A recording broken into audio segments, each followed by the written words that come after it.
I think this series is no longer about my reviews, but rather me roasting your anime.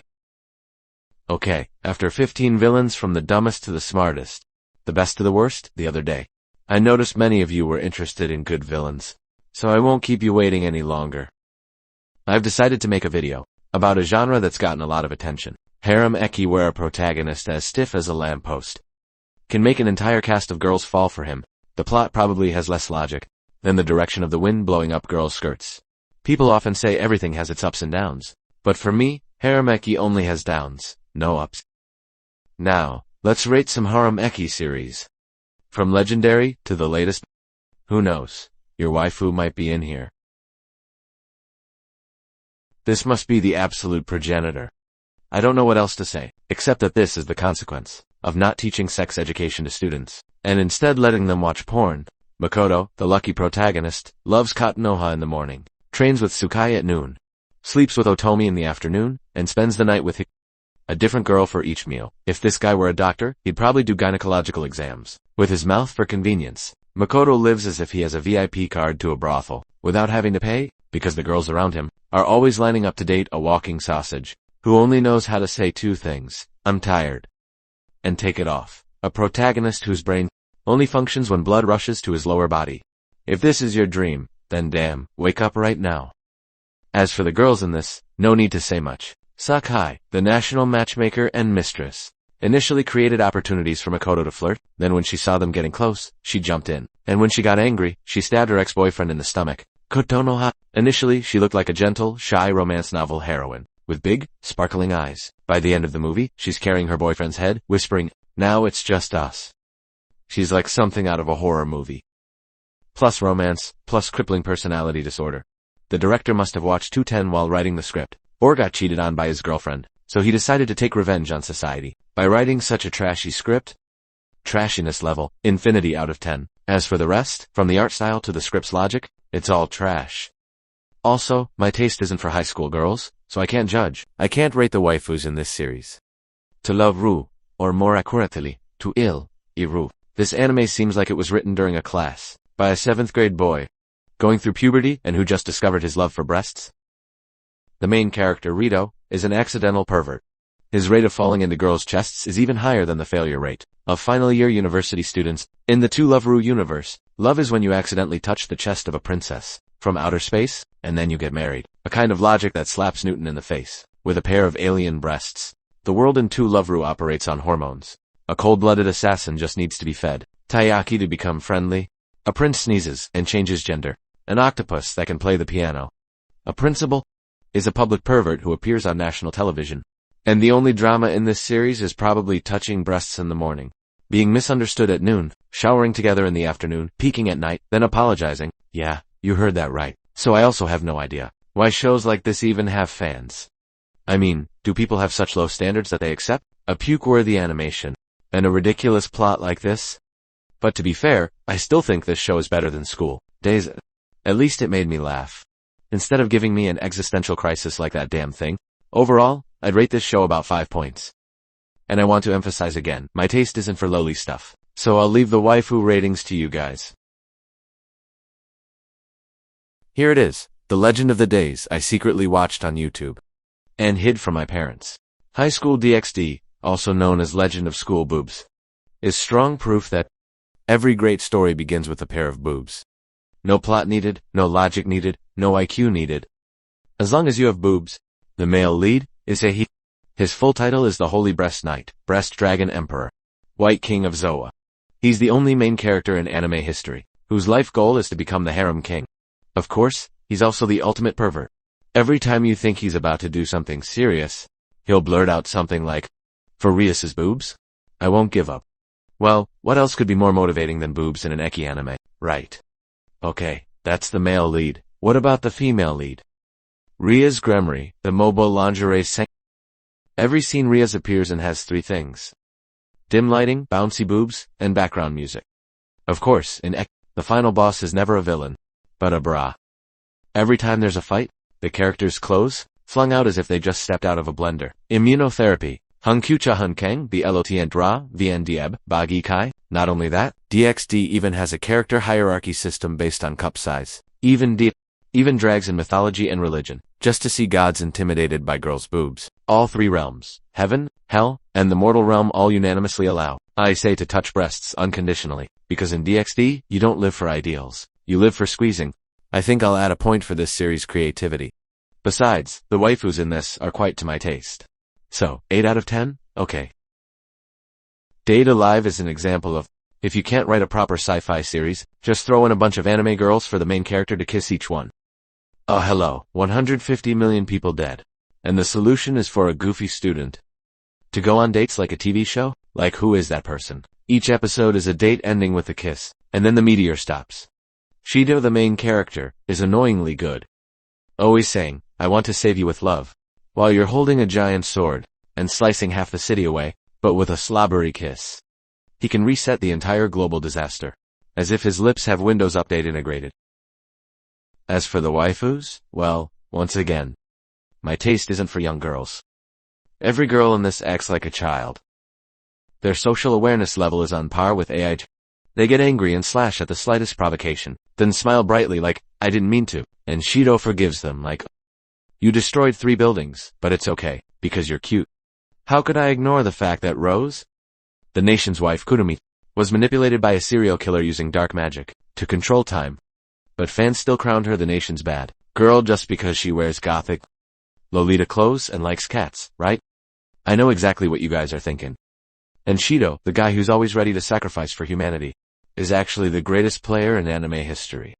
The more mentally unstable and dangerous a girl is, the more appealing she is. In short, Dead Alive is a ridiculous dating sim set in the apocalypse. It sounds utterly illogical, but I'll give it 0.5 points for creativity, 0.5 points for good tradition, and the rest is probably expired. Or rather, I don't know what to do in this new world, so I'll go get laid. It starts when the main character, Kaga, is browsing the web and randomly clicks on a game. He rolls a 99, which means the highest luck in the universe. And instead of using it to become a hero, rule a nation, or save the world, he uses it to build stats for maximum getting laid DP. For the first time in human history, a transmigrator doesn't use cheat codes to fight bosses, but to find a way to spend all his money at a slave shop and buy girls. Kaga doesn't kill bandits for justice, but because they have bounties, which he can exchange for money to redeem girls. He doesn't go to dungeons for quests or a love of adventure, but because killing monsters drops items he can sell for money. More money means more girls to get laid with. His lifestyle is a continuous combo of getting laid, then farming to level up skills, then getting laid again. Constantly agonizes internally, like, should I buy Roxanne? Does she truly love me? But his hand has already placed the deposit, and his butt is already on the bed. The more I watch, the more this series feels like hentai disguised as he's. The only difference is that hentai usually ends after the deed, while this series starts the next episode after the deed. Each new arc doesn't open with a major incident, but by adding a new slay girl, with new hairstyles, new sizes, and new poses. Every girl obediently submits. Know how to cook, do laundry, fight, and masturbate. And also call the main character master in a voice as sweet as syrup. For me, it's more convenient to just watch hentai than this series. 4 out of 10 for the overall, and 8 out of 10 for the waifus, you know. The Testament of Sister New Devil? An anime series where all logic vanishes like the female protagonist's clothes in the opening scene, and the main character bears the responsibility of protecting the world by squeezing the devil's breasts. First of all, to be fair, it must be admitted that this series is full of entertainment potential for those who want to watch a combat between gods, devils, and the main character, using bare hands but still making girls moan sweetly like AS. The action is quite lit with invested animation. The characters' powers are impressively portrayed, and there are even some plot twist segments enough to make fans cheer. Basara, the main character, it can be said that he fully embodies the qualities of a guy who is both a superhero and super annoying. He has Banishing Shift, a skill so strong that it can nullify all attacks, all magic, all logic existing in the film. Instead of using it to save humanity, instead, he uses that skill to block his own desires. Every time the younger sister walks by in her pajamas, but usually, he can't stop it. Okay, at least this guy isn't useless anymore. The master-slave contract sounds like S&M, sounds like dark fantasy. Who would have thought it's a disguised hentai cosplay? Every time a slave is disloyal, they have to get aroused, forcing the master to soothe them. And soothe here isn't like patting on the head, you know. This is soothing by putting fingers into the area in need of urgent maintenance.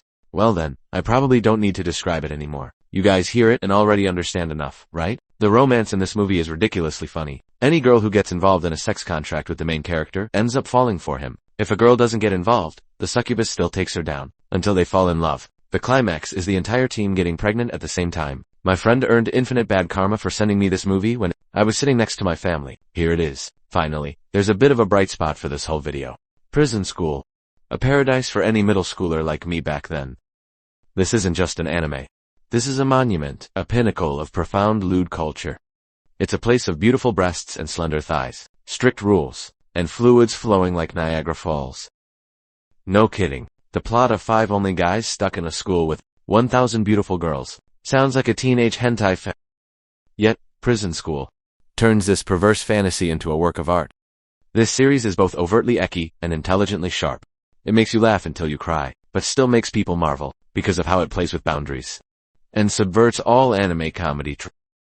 The main character, Kiyoshi, is truly a new-age tragic hero, imprisoned for his passion for looking at girls' butts, and his friends are all utterly depraved. Like we could just randomly pick and get a legendary meme from any episode of this series. So, there's absolutely nothing to complain about the art style of this series.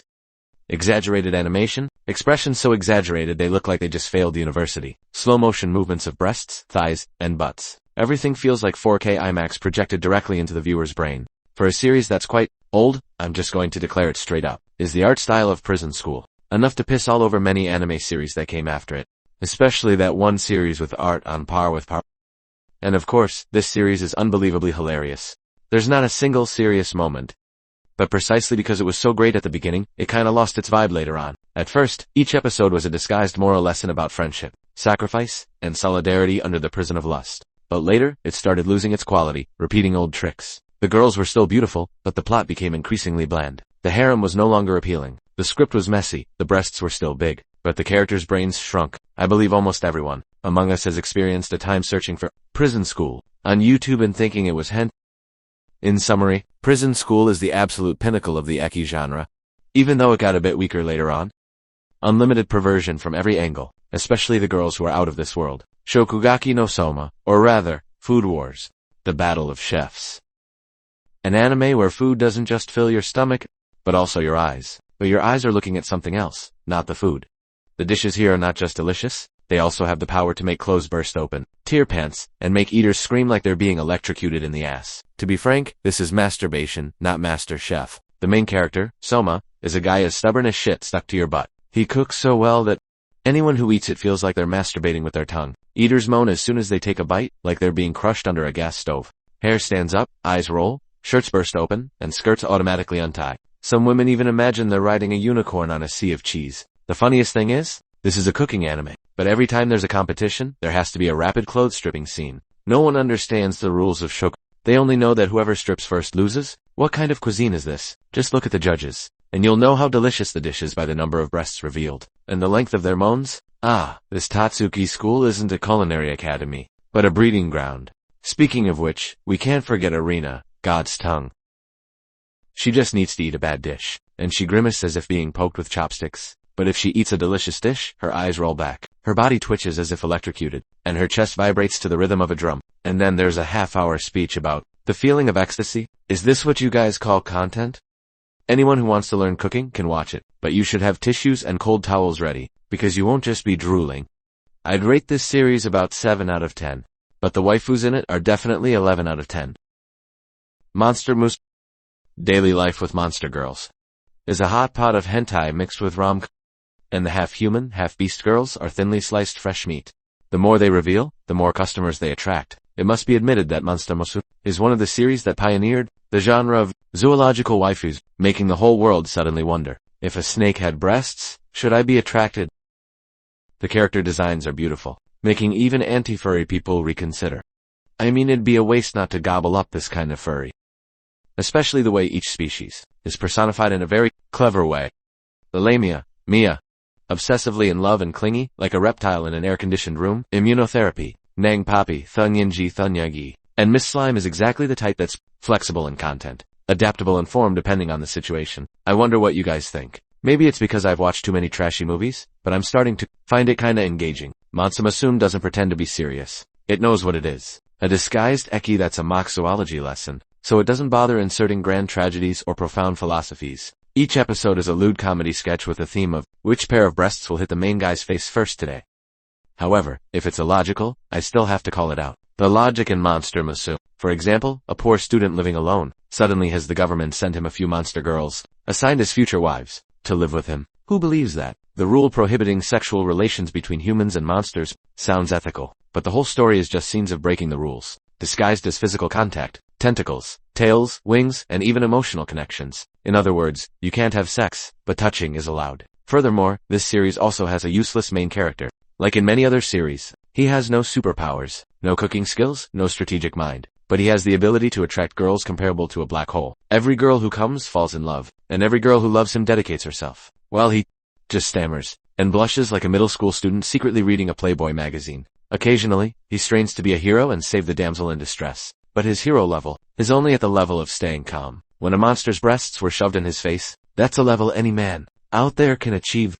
It's just nothing. The further it went, the faster the repetition increased, like the number of times the main character fell onto that AI's chest. Every episode featured skinny harem girls wanting to hug the main character, then getting into the same bathtub, creating an endless loop of breasts-to-face encounters. I mean, if that's the case, wouldn't it be faster to just watch 6 out of 10, okay? Before we get into it, I have to emphasize this. This is an anime series that was banned from broadcast by Japanese TV stations themselves. First off, calling this series an anime is already an insult to an entire culture. Its plot is like a lewd interspecies travel guide, a manual for exploring multi-universe brothel girls. Each episode is a trip to the G-spot of various fantasy races, from elf, succubus, slime, lamia, and even shrimp and squid, succubus, Cecilia. It's exactly like, if you want to know what lays eggs or gives birth, just let the main character test it. The main plot is about a human, an imp, and an androgynous angel. This trio of perverts roams around 2 legal brothels in the world of magic to experience them, rate, and write reviews for the prostitutes. But instead of beautiful scenery or delicious food, the ratings here are for tightness, softness, anal sensation, mana consumption after sex, and so on and so forth, too many to list. It was so dirty that Japanese TV stations, which once aired anime with naked zombies, also shook their heads and refused to continue airing it. It received backlash from the audience and was cancelled by the network. Streaming platforms removed it from their libraries. Despite that, it cannot be denied that this series has a super smooth art style, shimmering skin. Each episode has an explosive sensory scene, making you think you're watching soft hentai. With top-tier animation, every female character is well endowed and scantily clad. Many poses, few lines. If this were a hentai, I'd rate it 10 out of 10, but it's not hentai, so it's a 2 out of 10. Okay. Maken. Another wet dream for pubescent teenagers? The male lead emerges as the embodiment of cosmic uselessness. No magic, no brains, no determination, no character. If this guy's special ability were recorded in his file, it would probably be falling into girls' chests. These 10B schools are no less outrageous. They sound like places that train super warriors in magic, special weapons, and all sorts of things. But in reality, they're schools for lingerie fighters, whose main skills are fighting with their breasts and slapping with their thighs. Every fight is a Victoria's Secret show. Torn skirts, flying tops, twirling butts. As for the girls, don't even get me started. Each one possesses overwhelming power, magical abilities, even controlling deities. But they all share one fatal weakness: being attracted to the useless main character for ridiculous reasons. One likes him because he resembles her brother. Another claims he's her childhood fiancé. One gets jealous because he looked at someone else for 2.5 seconds. Sounds like some guy's massive self-indulgent fantasy. Even though I said my taste isn't for high school girls, for this anime, I'd rate the waifus as flawless. 8 out of 10, okay? Plus 1 point for the hot waifus. But overall, 3 out of 10 is still too high for this anime. The only reason I clicked on this series would be its volume for cover. Because besides boobs and more boobs, I think it's even worse than trash. Fucking hell. A magic academy. But most of the lessons take place in the bathroom. Toilets and places full of magical energy. The easiest places to lose your clothes. Even the phenomenal breakdown is just shoved in as a half-baked excuse to explain why all the beautiful girls have to surround the main character. And the main character is ridiculously strong. He learns magic by copying emotions. No understanding needed. No practice needed. Just seeing her breasts is enough to fill me with energy. Sounds retarded as hell, but honestly, same here. The Trinity 7 cast are 7 girls representing 7 sins. From busty ninjas, 2 teachers who often fall face first into sensitive areas, to the sister who looks like she's been drugged. They all gather to compete who's more sensitive when the main character touches them. Every episode has a butt-flashing accident, a magic training scene in a bathtub, stripping due to magic, kissing to transfer energy, touching breasts to measure courage. The climax is Lisa La, a potential villain, resolving the entire battle by kissing the main character and shedding tears of pleasure. I'm so tired, and then I encounter such a stupid plot. 2 out of 10 for the plot, and 12 out of 10 for the girls' chests in this one. Honestly guys, after reviewing the 12th series in this series, I'm practically drained. So if you're still here, don't hesitate to drain me dry with a like, a sub, or another comment, okay? I've complained about male-led harem hachi too much already. Let's change it up a bit, shall we? Brothers' conflict is a slap in the face to family morals. This is an anime where if you just wink at one guy, the entire cast of 12 other guys will immediately become hostile. Please call me your wife. The beginning sounded very cute. Dad remarries. Daughter moves in with her. It seemed like the start of a light-hearted slice of life. But it turned out to be a disguised gateway to incestuous hell. The new girl barely moved into the house. Hadn't even found her phone charger when this guy was already flirting. That guy accidentally touched her thigh, and another snuck into her room in the middle of the night. Speaking of degradation, we must honor the main character, Emma, a biological entity capable of sonic defense. This girl exists solely for the purpose of breathing. And somehow, her breathing actions emit a special sound wave that makes 13 men lose all their decency. She's a master of feigned innocence. Her eyes are always wide and round like car headlights, and her mouth constantly utters the mantra, "I just see everyone as family, that's all." Family. One guy wants to kiss, another wants to hug, and another sneaks into her room like a cockroach. Brotherhood here is an overly luxurious concept. They don't look at each other with affection, but with the eyes of sharks seeing prey, ready to shove aside the next guy, to monopolize the mermaid Emma. Perhaps it's because I'm not too keen on being pursued by 13 stepbrothers, so I find it utterly repulsive. For this brain-dead plot alone, even 1 point might be too high. If there were a Golden Raspberry Award for anime, this wouldn't just win one category, it would sweep all the awards. From worst script to most disappointing existence. Starting with a guy with an unbelievably special fate. Dirt poor. But possesses the power that every loser in hentai stories dreams of. While cleaning the house and yard, he accidentally unsealed something. He accidentally met the female lead, and he also accidentally activated the most overpowered ability in the universe with a kiss. This logic is as absurd as winning the Vitlit lottery just by buying a torn ticket. From then on, the demon-slaying journey turned into an excuse for the MC to collect girls. Every time he met a demon, it was always like, "I need to know your real name." One kiss, and it's done. Monsters turned from enemies into pets, and the female lead became a mobile power bank.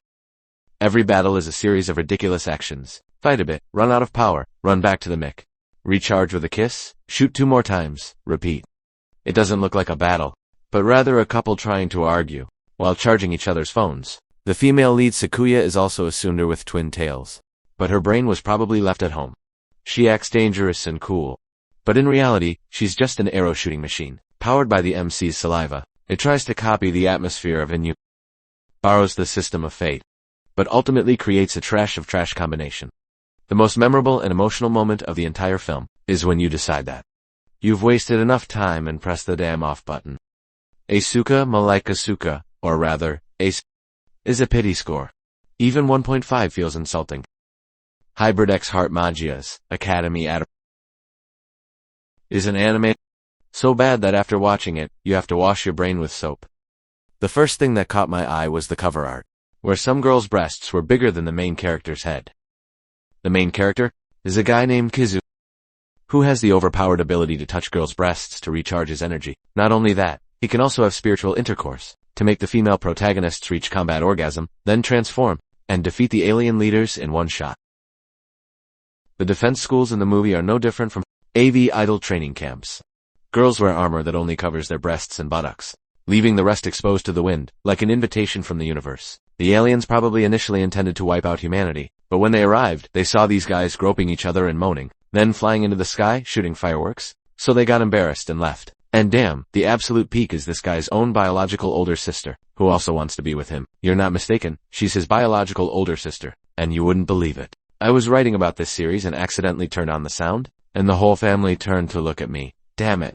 So now I might have to sleep on the streets, waiting for some waifu to take me home. Anyway, this series is just too brain dead. Besides pretty breasts, there's nothing acceptable about it, so I'll just rate the waifu 7 out of 10. Okay, here's another reverse harem series for the ladies. Dance with Devils. It's an anime for those craving drama, who like handsome guys but don't care about logic or life and death situations. It starts like many other popular series. The female protagonist lives a peaceful student life. Her mom cooks, her friends are cute, goes to school in the morning, comes home in the afternoon, until she's dragged into a forbidden library, and runs into the student council. All unfamiliar handsome guys. It could be said that Ritsuka's life peaked when she met these guys, because from then on, it went downhill. The poor girl, Ritsuka, discovered she wasn't a normal human, but a breathing magic book, named Forbidden Grimoire. Yes, a living book. Hearing this, you know this movie doesn't require a brain. Demons, vampires, experts, students, and even dogs that can turn into handsome men all flocked to her to gain the right to use her as the ultimate weapon. Whoever forcibly kisses her first wins. That's it. Each episode is a disguised forced romance episode. Today, I'm tied up. Tomorrow, I'm kissed. The day after, I'm freezing, running in the middle of the night with melancholic piano in the background. Plot twists are thrown around like rice. Mom is the demon lord's wife, dad is the demon lord, cousin is a vampire, best friend is a sorcerer, the dog is Cerberus. She's a divine book. I can only say this is the first time I've seen an anime with a main character who is a book and can be this stupid. 2 out of 10 is still being generous. World's End Harem, or affectionately called Earth's Apocalypse, but not for the dicks, is a vivid testament to the fact that, when humanity is on the brink of extinction, men still think about getting laid first. The world is dying, with almost all males dead from the MK virus. Men killer. Just by the name, you know it's targeting men. Only a few guys are left, put into cryogenic storage like beef, waiting for the day to save humanity. Among them is the main character, who possesses immunity, superior intellect, and boundless morality.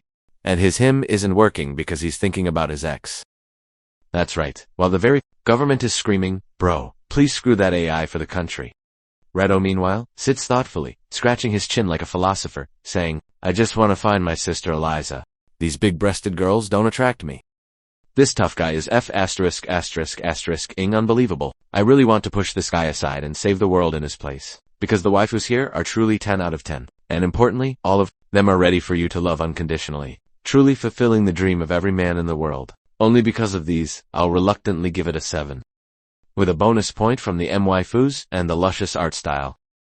I swear, there are some anime that make me wonder, who the hell approved this script? And it's still allowed to be produced. The world-destroying queen isn't sealed into a sacred seal or a crown or anything, but is thrown straight into the guy's balls, meaning the fate of humanity is hanging precariously in the guy's bald. Hearing that just makes me want to bite my ing tongue off and die already. As for him, it goes without saying. He's both shy with girls and horny 24/7, and he also gets attacked by a bunch of succubi and lolis, who mentally and physically rape him. Every night, if this guy accidentally jerks off in his sleep, then Earth will surely go straight to heaven. And I don't understand why the guy can sleep like a pig while being groped like this, and still doesn't come. It must be due to his saint-level spiritual inner power of chastity. Honestly, I have to give it 3 points for creativity, because it's not every day you see someone locked into a testicle, right? Here's another story. A light-hearted rom-com but with a reverse harem element. When the female protagonist was young, she was a chubby otaku fujoshi who spent all her time shipping the popular guys at school. She suddenly transformed and became stunningly beautiful, to an absurd degree, and for guys at school flocked to flirt with her, like cats to cream. And of course, she doesn't care who likes her.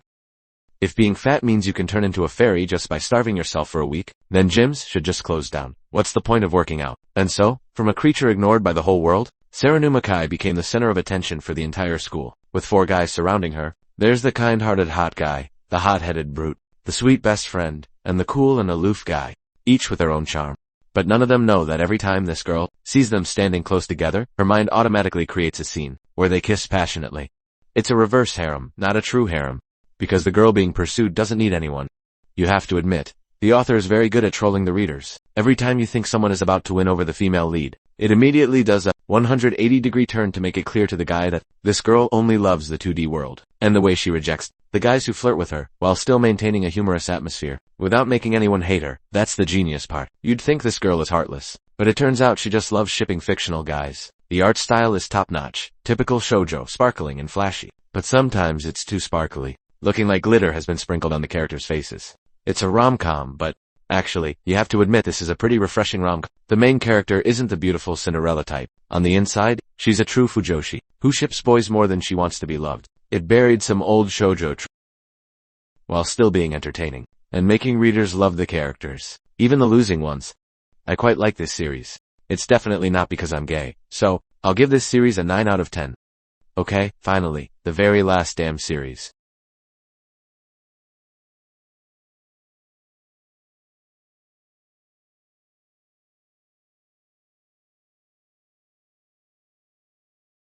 What's called revenge in this series is actually a long string of rape scenes, disguised with serious dialogue and a magical backdrop to make it look sophisticated. Oh, right, Kayado has divine healing magic.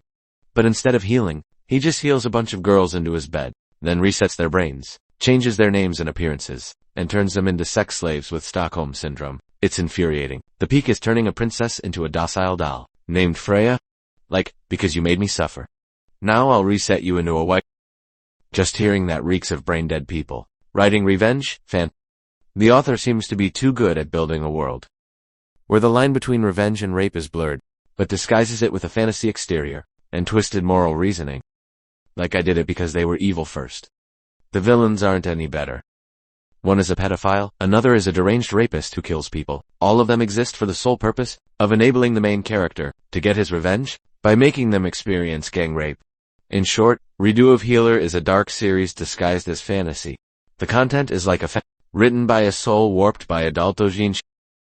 If you're watching out of curiosity, then okay, good luck. But if it's your cup of tea, please call a psychological counselor. It's infinitely negative and I need to reset my brain urgently. And that's the world of Harem, where every fall can lead to love.